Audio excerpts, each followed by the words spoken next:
Right, a very quick introduction to us as a community trust. We are about a year old. When I was brought into the team a year ago, there were 2 full-time members of staff and about 10 casual coaches who went out into the community and delivered stuff into schools. And there wasn't really a strategy, there wasn't really a plan, we just kind of went and did stuff. A year on, we now have 13 full-time members of staff. We have a strategy, which is outlined up there, just so that you can see roughly what we do. And 6 of the people in our team of 13 are apprentices. So we thought, if we're going to do it, we might as well just crack on and go big. So we took 6 on. We actually took 7 on, but I'll talk about that in a minute. The structure is here. It was very important to us that we enabled all of our apprentices to pick their area of interest. What we do is quite broad. All of the apprentices are in coaching, but there's different bits of coaching in the same way that if you're doing engineering, you're probably not engineering everything, you're going to be engineering something quite specific. So with us, you can go into a school and you can coach tiny children, you can coach older people in walking sports, you can be involved in talent identification, you can coach specifically women and girls. There's whole different skill sets. So we went through the process of interviewing all of the people we interviewed everybody because we wanted to give everybody the opportunity of having interview experience. We gave feedback to everybody because not everybody's had a formal interview before. And then we took 7 on. They got to pick their area of interest across the 3 areas that were available. And we ended up with 3 working in schools, 2 working in our development centres, which is more of the elite side, and then 1 doing specific work on women and girls. You will notice that doesn't equal 7, that equals 6. Because one of them decided actually that the apprenticeship programme wasn't for them. They wanted to go back to college. They wanted a much more formal education platform, so we supported them to go back in to do that. And one of them has already been offered a full-time role with us, and she is now the female development officer. So we've had various elements of success. I think as someone who is in the first year of doing this, it was terrifying making that decision to say, actually, yes, we're going to take responsibility for these young people and their education. But what we were very clear about is why we wanted to do that. It wasn't a case for us of, we need to do it because that's what government's telling us to do. There were 2 key things. A, we're a charity, and it seems like the right thing to do to try and support young people from a deprived background to come into something that they can genuinely be passionate about. But also, we were really struggling to find people that met what we needed. Finding coaches is really difficult to do. There's a national shortage of level 3 coaches in the same way that there's a shortage of engineers and various other people.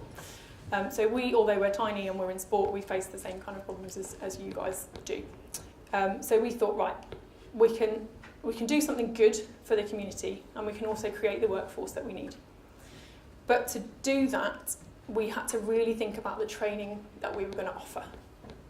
So they get through Abingdon and Whitney College, they get a level 2 MVQ in sport and activity leadership, and that's fine. We could have left it at that and said, you'll be fine, off you pop, once you've finished, you're done. But actually that doesn't set them up to work in our sector. Because if you want to be a coach and you don't have a coaching qualification from your national governing body, whatever that might be, you can't actually coach, you're not insured. So we had to really think about what we needed as an employer, but also as a sector, so that these young people, if they didn't get a job with us, they could go somewhere else and get one. And that wasn't just looking at the sector now. We had to look at what central government are saying about where money's going to go moving forward. So we had to look at what the Department of Media, Culture and Sport are saying about, the outcomes of sport moving forward and where their money's going to go and what area of interest they're going to be funding. And actually, they've basically said, we don't want sport for sport's sake anymore. We want to focus on the social outcome.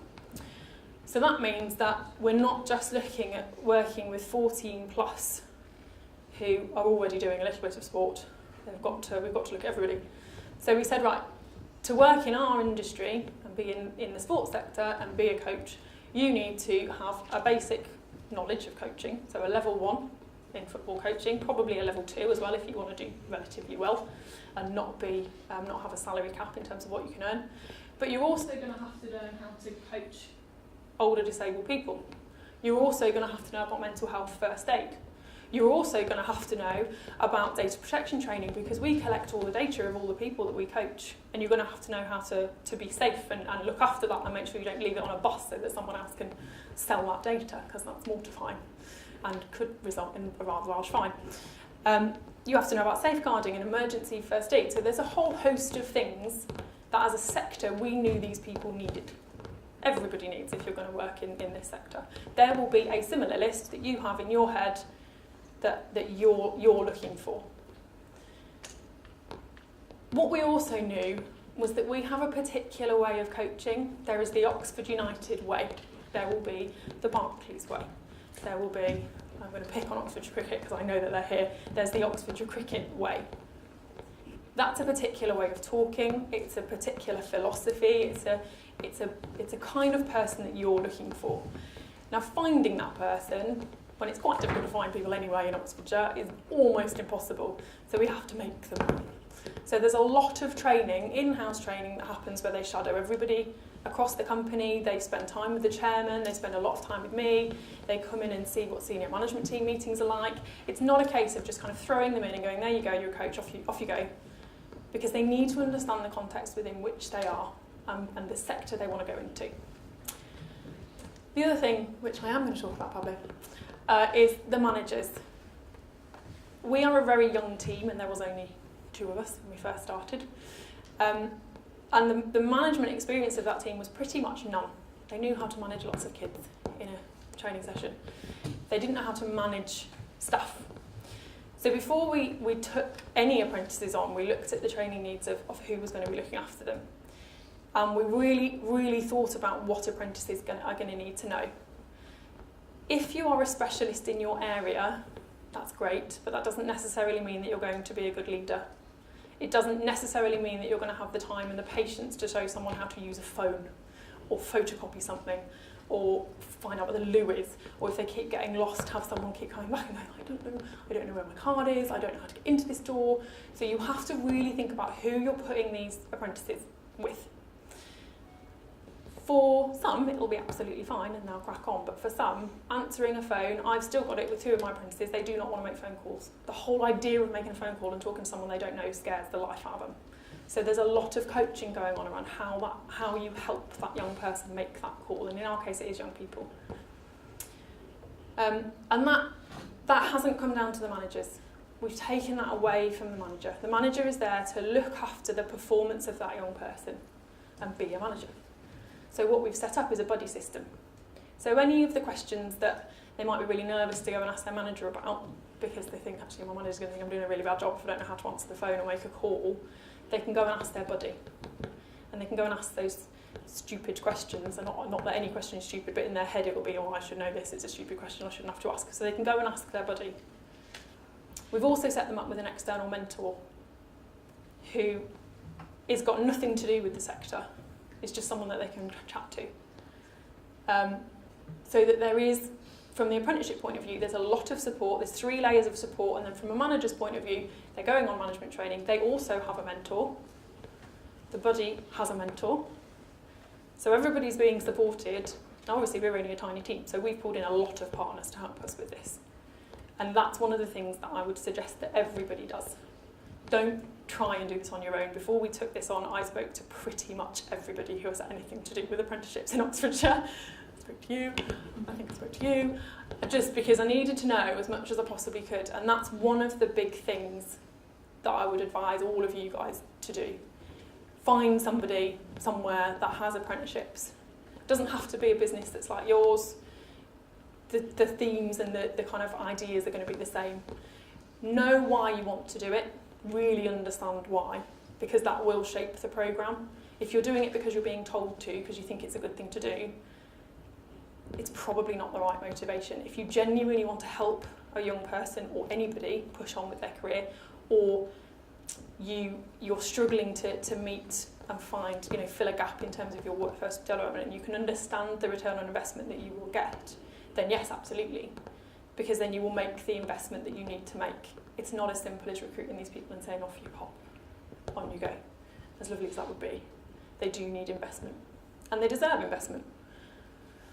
So, I think I've been quite quick. I might have caught us up if we were behind. One of the things we have learned is don't run before you walk. We took on 7. Actually, in hindsight, that was probably a mistake. We probably should have maybe tried ourselves out with 3. That would have been a little bit of a safer bet, but we're doing okay. Speak to everybody, like I said. Give them ownership, give the apprentices ownership, give the managers ownership. It's not going to be for everybody. Some people in your organisation will not want to have an apprentice in their team. And that might not be because they don't want to help, it might just be that they themselves don't feel they're in a position to be able to help that person properly. So and make sure that you are speaking to your staff that are going to be managing them, that you are talking to them, finding out what their skill gaps are. Get them ready before you start giving them an apprentice, because otherwise the apprentice isn't going to get anything out of it. And always focus on the apprentice's next steps. If they aren't getting the qualifications they need at the end, and they're not getting that extra support, then questions have to be raised about, again, why you're doing it. So really understand what it is they need to have to take that next step, because it might not be with you, so look at the sector as a whole. Which kind of all leads up to doing it your way. You will know what's right for your company. You'll know what's right for your people, what's right for your sector, what's right for the young people that you've interviewed. And make it personal, because that makes the difference between it working or not. Okay? Great.